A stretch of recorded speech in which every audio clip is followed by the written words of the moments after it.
میگم اسم پسر من هیچ جا اعلام نکرد. محمد رضا قاسم زاده با 2 تا چیز زده 22 ساله هیچ جا اعلام نکرد. چرا اعلام نمی‌کنی؟ بابا جون،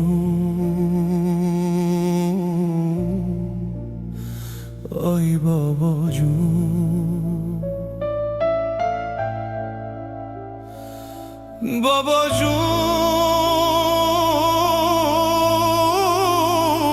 آی بابا جون،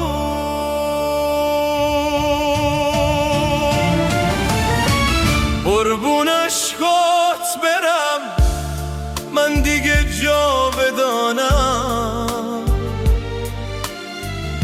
نبینم گریه کنی اشک بریزی برای من. بابا جون بیا ببین ستاره سهیل شدم، یه ستاره قشنگ تو دل کهکشان شدم. بابا جون نمیدونی چقدر قشنگ اینجا، خواسته من گریه نکن دلم میلرزه اینجا. بابا جون اینجا پر از رنگ و سحر و ستاره هست،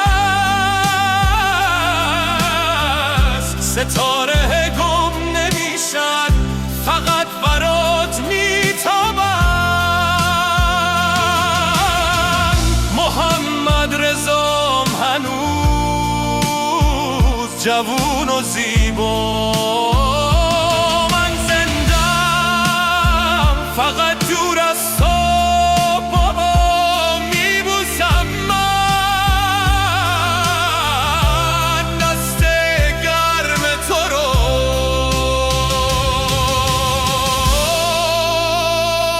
بابا جونم، مرگ نیست پایان دنیا.